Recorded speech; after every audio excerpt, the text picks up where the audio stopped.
In today's video, I'm going to tell you why I chose to go to chiropractic school. I considered many options for higher education, including physical therapy school, athletic training, medical school, and osteopathic school. And at the end of the day, I believe I could have gotten into any of them, but I chose to go to chiropractic school.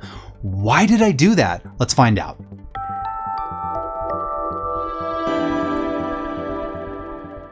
My name is Anthony Davis, and this is Shapeshift Wellness, the channel that uses evidence and research to help you understand how to take your health into your own hands. If you like that sort of thing, if you like fitness, yoga, and meditation, then subscribe to my channel and hit the bell so you get notified when I release more educational content. I'm currently doing that daily, so there's a lot of opportunity to learn and grow. Be sure to stick around to the end of the video because I will give you, if you're thinking about going into some kind of higher education, I will give you 3 questions to ask yourself to make sure you choose the right path for you. Okay, before I tell you why I chose the path I did, let's define a couple of terms. So let's say, what is a doctor of chiropractic? And by the way, the educational route for chiropractic is a doctoral degree. It is 3.5 years. Most people will finish their undergraduate degree and then go into their doctoral degree, their Doctor of Chiropractic degree, which is typically an accelerated program, lasts 3.5 years. We go over the summers, and then you graduate as a licensed doctor of chiropractic. So what is a doctor of chiropractic? Well, according to the World Federation of Chiropractic, a chiropractor is chiropractic is a health profession concerned with the diagnosis, treatment, and prevention of mechanical disorders of the musculoskeletal system and the effects of these disorders on the function of the nervous system and general health. Well, I would say I pretty much agree with that. However, I'm going to give you my own definition. Personally, I would say that a chiropractor is a primary care physician that is concerned with the prevention and treatment of neuromusculoskeletal conditions using conservative methods. So things like joint mobilization, soft tissue therapies, physiotherapies, and therapeutic exercise, as well as, and I think this is more important, lifestyle management. So things like nutrition, sleep, exercise, and education so that you can take your health into your own hands. So in other words, simply put, a doctor that is trained to screen for the bad stuff, be able to recognize and identify illness that is out of their scope of practice and appropriately refer.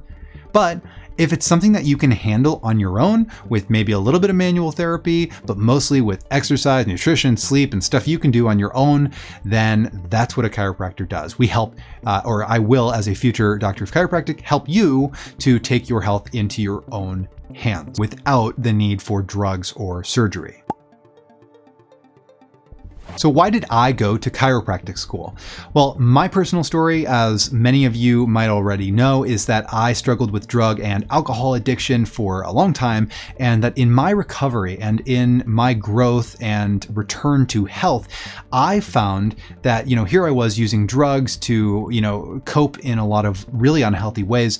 And eventually I found that I could have good coping behaviors with exercise because it feels good and it's really good for you, and eating healthy food and sleeping enough and meditating and having a good social support network and doing meaningful things and having a good relationship to myself and other people and putting myself in a good environment. These are all things that I have the capacity to do within me. I don't need anything else in order to achieve those things. And I was able to make an incredibly profound impact on my health by taking the steering wheel, by taking the reins. And I believe that you can do the same thing, which is why I'm going to chiropractic school, because it teaches me everything I need to know about the human body and disease, and mostly about how to prevent or treat certain things using those tools that everybody has.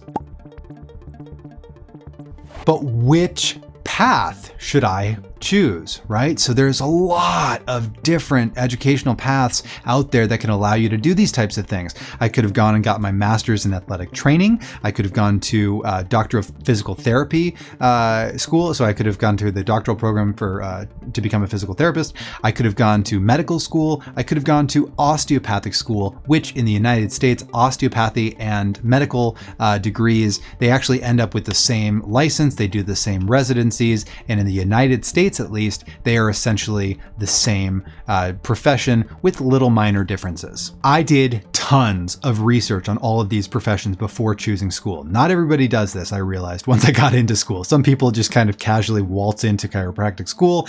I don't know, maybe they thought they'd look good in a white coat. I can't tell you.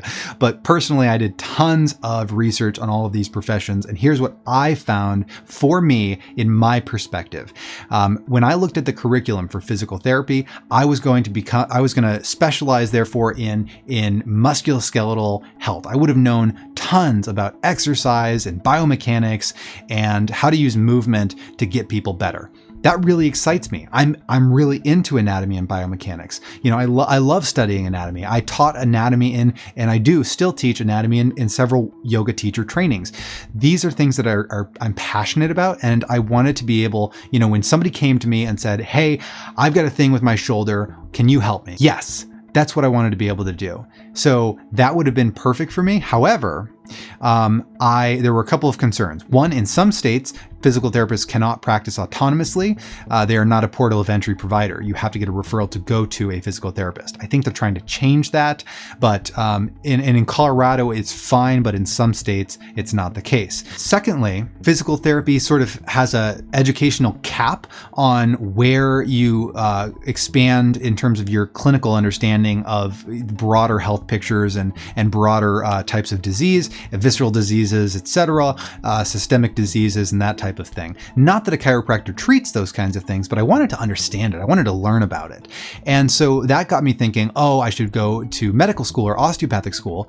By the way, I would have gone to osteopathic school because they have a heavier emphasis on lifestyle management and manual therapies. But if I would have gone that route, I would have, yes, I would have learned basically everything about the entire body and everything that can go wrong and how to prevent it. But in order to get to that point, I would have had an additional year of prerequisites to take. I would have then spent 4 years learning a lot of things that I didn't care about, like pharmacology and surgical prevention or surgical strategies. I didn't want to do that at all. I had no interest in it. And so I just didn't want to go through all that. And then finally, at the end of, you know, that 4 years of school plus, you know, several years of residency and then a fellowship in like PM&R or sports medicine, then finally I would have learned about musculoskeletal rehab. But in that entire time leading up to that point, I would have learned basically nothing or very little about musculoskeletal rehab and lifestyle management for various types of conditions. I didn't want to go through that many years and put in all the blood, sweat, and tears to not be learning about the main thing that I cared about. Then I learned about chiropractic school. I thought chiropractic school was bullshit and pseudoscience. I thought chiropractors were quacks. And, well, some of them, that's another story. That's another video. But the main thing is that when I actually looked at the curriculum and what classes you take and what your scope of practice is as a chiropractor, I was very surprised. So I realized I was going to learn everything I wanted to know about everything that can go wrong in the human body and how to identify it, you know, on a general perspective, you know, like a general practitioner would, and, you know, how to know when to refer somebody out because they have something going on that you can't handle. And then if it's stuff that you can handle with exercise, lifestyle, you know, diet, movement, blah, blah, blah, then I would be able to do that. I would be able to help with those things, right? Not just injuries, but, you know, if you are having problems with your diet, maybe I can help troubleshoot nutrition. You know, if you're having trouble sleep, I can help you to get better sleep and have good strategies for sleep. So those are the kinds of things that I wanted a full picture of a person's health and how you can handle it on your own. And I wanted the knowledge to really know when it's out of your hands and you need extra help. So at the end of the day, I chose to go to chiropractic school because of my personal struggle with drug and alcohol addiction, and the fact that in my recovery to health, in my path to health, I realized that diet, exercise, nutrition, social, intelligence, emotional intelligence, personal love and respect for myself, and self-care, and all of these things, that all of these things that I could control on my own without drugs or surgery, without relying on expensive treatments, without relying on somebody else to fix my problems. These things allowed me to take control of my entire life and completely change my life and who I am as a human being. And I believe that you can do the same thing.